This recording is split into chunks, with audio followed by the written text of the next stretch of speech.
Hello and welcome to this week's version of Innovation Deciphered. Today I'm joined by Marc Stchedroff. Marc has an interesting background. He has a doctorate in physics and chemistry. He started his own construction company and he's then developed a platform to get product to construction sites more effectively than has been done before.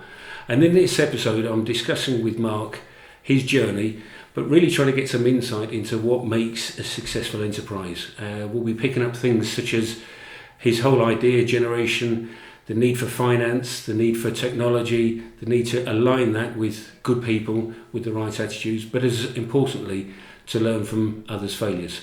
So I hope you enjoy this episode, and if you do, I'd look forward to feedback as well.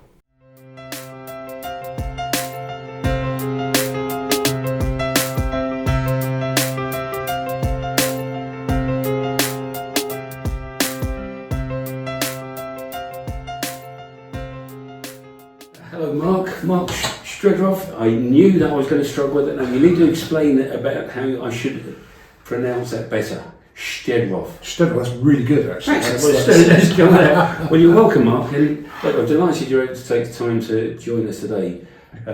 As you know, our listeners are very interested about the whole journey of innovation and how that applies to businesses generally. And I having spoken to you over the years, you've not only been successful in business, but you've allowed yourself to get frustrated with things that don't happen. Yes. And turn that into ideas and have brought that into enterprise type solutions. But maybe we'll go all the way back. I'm interested to know that you started off with a physics degree, you then moved into construction, and that you're now into a solution to getting product to consumers. Take me through that journey. How did that come about? Well, so originally I did a degree in joint field physics and chemistry. Right. I then ran a construction company with a friend of mine for a while. As you do after physics and chemistry. As you do. And then went back and did a PhD in chemistry. Right. And then I sort of postdocs, and my sort of postdocing became more and more physics orientated. Okay. And I was sort of increasingly working on things like the sort of analog, the chemistry analog of MRI. Okay. So we were sort of generating software and things like that, and new pulse sequences and that sort of thing. So we've had quite a sort of broad understanding of sort of the tech environment as well. So right. I'm not too afraid to sort of roll my sleeves up and get in and look at the back end of what's going on in some dirty software. So interesting, because as an industry, the construction industry, it either blames itself or other people blame it for being backward in the use of modern technology. Has that been your view of life, or is it just that it's there but it isn't really taken up as much as it should be? I think it's a very fair question. I mean, I think the take-up is quite poor, right. And certainly the way it's utilised is quite poor. So I mean, if you look at what was going on maybe 5 years ago, people were using iPads, but they were just digital filing cabinets. Yeah. They weren't really using and mining the data that's actually sat within them. They weren't getting process flow and that sort of thing, and you weren't then sort of. Back then, it was less so now, but back then you were still not really getting linking of APIs to merchants and things like that. So that you had sort of seamless ordering. Well, you're jumping ahead to the merchant bit. Just go back to the general, and then we'll come up to how you converted that into business proposition. So in 2012, we developed our own platform for doing task-orientated management. Okay. So because at that stage there just wasn't anything out there that because they purportedly, didn't they, out of the box type solutions, but it wasn't fit for purpose. It wasn't fit for purpose. It didn't tie the whole thing together. Right. You couldn't tie that together into sort of automatically generating purchase orders. You didn't have the sort of levels of permissions and things you needed to be able to let workers loose to try and get them to engage with the system, which is absolutely vital. Right. If you're going to have any kind of a system, everybody's got to be involved in it. Mm-hmm. You can't just have it being run in the office, otherwise it just turns into the analogue of another green screen system that nobody really understands how it works or buys into. That sort of thing I found quite. And in Invvent, we're always interested in there's an idea, but so what? You've got to do something with it. Yes. So you had an idea that could improve something. Yeah. You've arguably come up with an improvement, but how have you decided that improvement could and should be exploited? Have you just used it within your own business? Have you looked to sell it beyond? We did. I mean, we did look at it, and maybe this is a bit we actually want to gloss over because we were given a bit of dud advice at that particular stage. I'm sure our listeners would want to hear the failures as well as the successes. Well, failures are important, but I mean, we definitely discussed this with a couple of leading merchants who were actually quite interested in integrating it. And then actually we got somebody else in who looked at it and basically said, well, because of the way we constructed it, said that literally the comment was, you can't patent or copyright an Excel spreadsheet. It's like, well, hang on a minute, there's actually an awful lot more to this than an Excel spreadsheet once you're actually sort of linking into a range of systems and drawing it all together. And so I think we took that advice at face value and stalled. And in retrospect, I look at it and go, well, actually, if we carried on down the development pathway with this, we actually had something that was very far ahead of its time in terms of what it was doing. And if we carried on down the development pathway and externalised it and commercialised it, we would have ended up with something very valuable. It's really important. So what would you have done differently, knowing what you know now? I'd have ignored that advice. And done what? And just carried on developing it. And what protection would you have gained from that? Well, we would have been able to commercialise it. I mean, I think the idea that you can't protect something because of the way it's constructed is inherently wrong, because people don't necessarily need to have access to the core of that. So they don't need, with software as a service, people don't need to understand how the back end, they have no sight as to how the back end of the thing is constructed. They're just putting data into it on their iPad, and that's absolutely fine, or their desktop or phone or what have you. So from that point of view, it was actually a slightly nonsensical comment that was made at that point. Okay. So ignore the expert advice at times, or challenge the. I think you've got to. I think you've got to challenge received wisdom. Otherwise, construction is very, very conservative, as we all know, and progress would be unbelievably slow if we just always accepted that the solution was on the table in front of us and we couldn't innovate. So let's go back. So let's go back a step then and say, what was the problem statement? So a lot of our listeners won't know what the product is, and we'll come on to that. But what was the problem that you were facing, that you were looking to overcome? Well, I mean, the problem we were facing was communication with the merchant. So communication from site to merchant, so we were able to get accurate picking of materials. Now, obviously you want to tie into that health and safety and other things, but we'll leave that on one side, otherwise the conversation will become mind-numbingly complex. But so the platform did all those things. But what it enabled people to do in 2012 was to pick from a pre-populated shopping cart.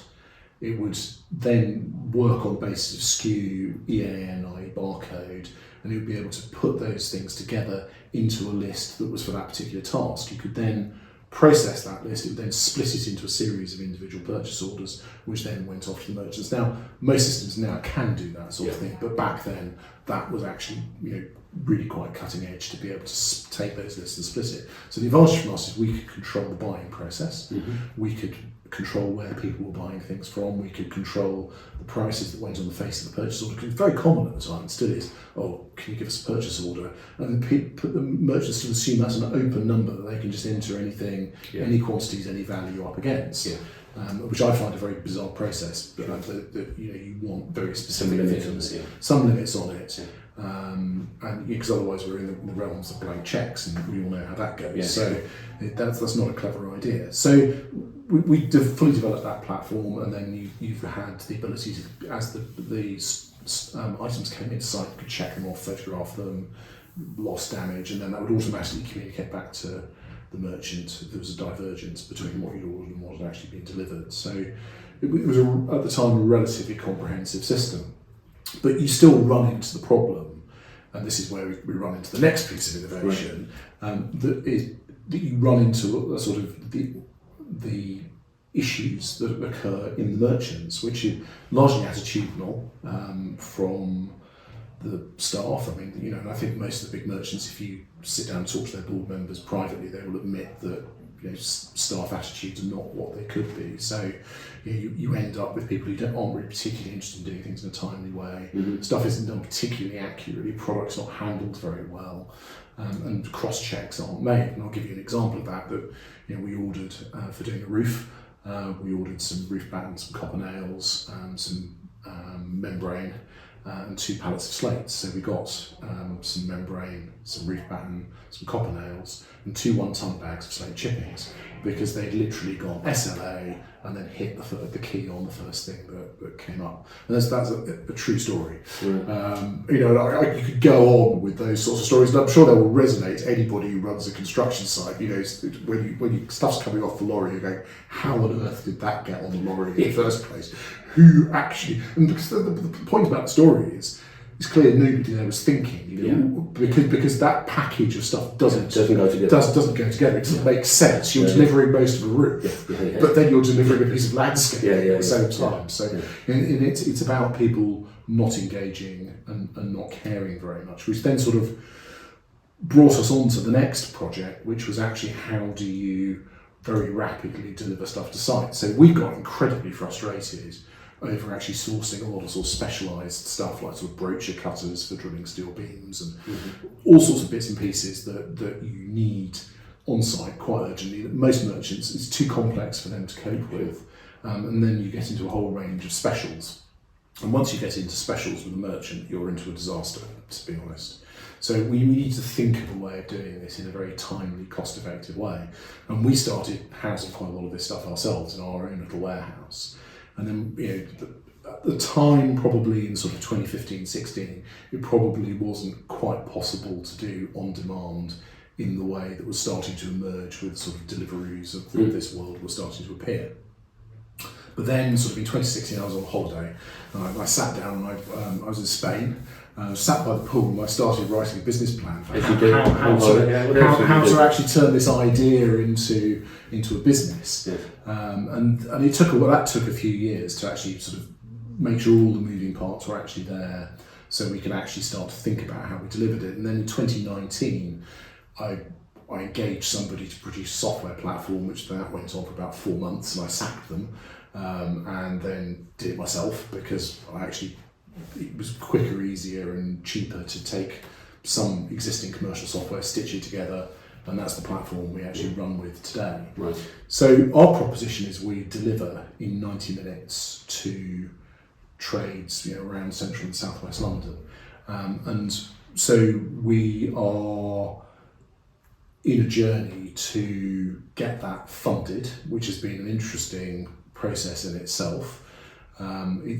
Funding innovation in the construction sector, I should say, is quite hard to find people who actually are in that space. With justification, would you say?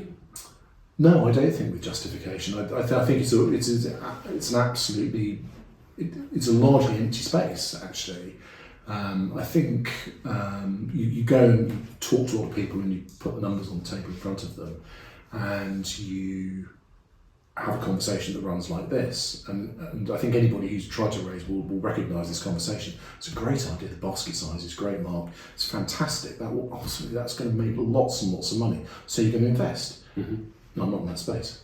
And that happens lots. There's lots of people out there who are playing idea catcher and thinking, oh, they're going to move out of their safe space. And I think we had a whole sort of crop of these kind of conversations back at the time when money was being poured into online supermarkets. Now, in construction product, the margins are actually quite good. In supermarkets, the margins are notoriously appalling. And it's quite hard to understand why people are unable to recognise the fact we've got a larger basket size than typically you're paying for, you know, a bottle of wine and a couple of packets of crisps and some guacamole. And we'll be sending out sort of £200 worth of bits at a sensible margin. So that was quite a head scratch. But I think then we approached that the other way around. And Keith Wright, who's the former trading director of Trans Perkins, has come on board recently, is now helping. And he's sort of looking at the other way around, which is, well, actually, who historically has been interested in this space. And so he's sort of got an encyclopedic knowledge of the area. And so he's now much more successfully engaging with the right people, I think. As I've understood it, how you've explained it, that seems commonplace now. It wasn't when you started, but most of us are used now to getting what we want when we want it quite quickly. Yeah. If I've understood you correctly, the real proposition that distinguishes your service is the speed of delivery. It's speed and it's range, Range as well. and I think we carry. What I was getting at, Mark, just to interrupt, is are we just not in danger of getting those slate chippings earlier? They're still not right. So have you really gained anything? Well, I mean, you gain something because we are warehousing all that product. We are not using people from within the industry to do the stock control. So in fact, all of the people we're using to do stock and management are actually ex-Amazon. Right, so again, let's just dwell on that for a little bit, because what you identified earlier was a behavioural issue, Yes. attitudinal issue. Yes. You've still got people in the warehouse, Yes, absolutely. but they have different behaviours, different attitudes. How did you achieve that? Well, it's where you get them from. So you're looking for people whose whole thing is about speed and accuracy. Right. So people whose mentality is everything is driven from a barcode. Right. People who understand that it's critical that the exit weight from the warehouse is correct. Everything goes out, it goes on scales. So the technology alone isn't the answer, it's technology and getting the right attitudes together. Yes, you've got to couple those two things up, absolutely, yeah. Right. So you've obviously got a fully digital input to actually for the ordering process. Mm-hmm. So you're avoiding the unnecessary keying errors for somebody typing SLA and then hitting return on the first product that pops up. That doesn't mean we wouldn't take a telesales order, but we are dominantly a fully digital business. But it's interesting you say that, but you also refer to the fact that you have a warehouse with product, and therefore you've got all the stock control type issues, the cash flow issues associated with that, and by very nature then it's quite discrete in its geography. Mm-hmm. How are you going to scale that? Or how is it scalable? Because again, you've got to get the technology clearly is scalable, but are the attitudes and the behaviours scalable? And also the warehouse, that starts to become quite a big on cost, does it not? Aren't you better off just having the platform and having distributed warehousing around? Well, I mean, this is interesting, and there are a number of people who've tried to be an aggregation platform, and there's the common thread that runs through most of those is there's somebody in the background who's worked for Deliveroo pretty much every single time. So I mean, would you hold them up as the exemplars of warehouse to person delivery? Well, I mean, Deliveroo aren't really warehouse to their kitchen to source of product. Source of product, but you've generally the chef is pretty engaged to probably cook the right thing because they're a trained chef. So again, it's a behaviour and attitude. Yeah, again, it's behaviour and attitude. They've actually got some kind of investment in it. Or if it's an SME outfit, then probably the owner is actually in there driving that. Yeah. So, and then you've also got the ability within Deliveroo, I mean, obviously restaurants that fail to deliver in a timely or accurate way, they ultimately get penalised within the system. So there is a natural feedback loop. I mean, the problem arises that when you try and become the aggregator, and in that sort of sense, and you're picking up from lots of merchants, you straight away run into this attitudinal problem. That manifests itself in the fact that stuff's not necessarily picked in a timely way. Stuff won't be, if it is picked, it won't be prepared. So you'll have, for instance, I mean, I ordered from one of my competitors, I ordered a coil, a 3 metre length of flexible plastic pipe that was supposed to be sold as a coil. It wasn't coiled, the plumbers merchants couldn't be bothered to coil it, so they rejected the use of a bike for that, so that then that had to go into a van, which was an absolute performance when the item was clearly identified that it was supposed to be coiled. And to be honest, you could just coil it between your hands, put a couple of zip ties around it or some tape or something, and it would have gone. It really wasn't a problem to solve that, but they were not going to solve that problem. This is the problem with the aggregator model. You can't get over that. Because you then run into the next problem of the aggregator model, which is stock accuracy, which again is an attitudinal thing. If people are damaging stock and they don't want to own up to it, and it's just basically getting chucked in the bin, or stock is then disappearing in somebody's backpack or whatever, that then starts to cause major problems. And then you have the next problem, which is that if you've got a large range of merchants, you're trying to integrate those merchants into a huge range of APIs and software systems, legacy software systems, which are ultimately green screen systems in the background, so they're not very cuddly to try and interface with, and you're using a whole series of different strange technologies to try and knit that thing together, which gets to a level of complexity where I think it becomes unhandleable. And certainly that was where Bob Trade, which was that was supposed to be a sort of online app where you could go and find the best value palletized items. They ultimately failed, as one of the people involved there said, because accuracy wasn't there. Stock count just wasn't right. Yeah. So it wasn't possible to get around those particular problems. And then you had a more recent failure, which was Snapit, which was predominantly plumbing and heating based. But again, they were really struggling because they would get orders in and essentially go shopping to try and find the stuff. And you run into all of those same problems. It becomes it just becomes unmanageable. Sure. And there's a level of human intervention fixing all the problems that arises. That's where the scaling issue arises, because if you're having to fix manually 1 in 3 deliveries, I reckon that becomes a monumental burden, because you've also then got the failed delivery costs of using third-party couriers. Right. But in a way, wouldn't Jeff Bezos have been facing the same problems 20 years ago? What I'm guessing, and going back to the question I asked earlier, is about how do you scale this? Because what's always impressed me is that you've got frustrated with things, yes, and you've come up with solutions, yes, and those solutions have resolved the frustration locally. Yeah. But the growth of this and getting that to solve problems in a broader scale for the industry have not yet manifested themselves, and I know that continues to be a frustration of yours and that I tend to share with you. But it also feels like we have identified that there is a problem there that we can't overcome on our own, and therefore, what is the solution? How do we scale your solution so that everyone benefits from it?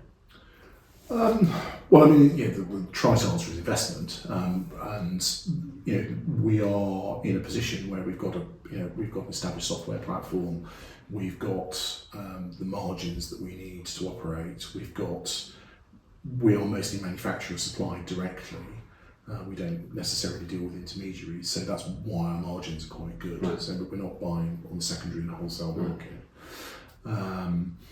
We use things like electric cargo bikes, so we're able to shift quite large loads of material. So again, it's ours. Yeah. We've also got a very close relationship with a couple of partners if we need more capacity, but our sort of baseline capacity is in-house. So those are all things that are quite scalable. I mean, so once you've got the platform, you've identified what the stock ranges are, and that's an ongoing piece of work to broaden out the stock ranges. Once you've identified that is actually it's fairly cookie cutter, I think. You've just got to find where the geographical centres are, where you've got the magic of lots of frustrated tradesmen and lots of congestion.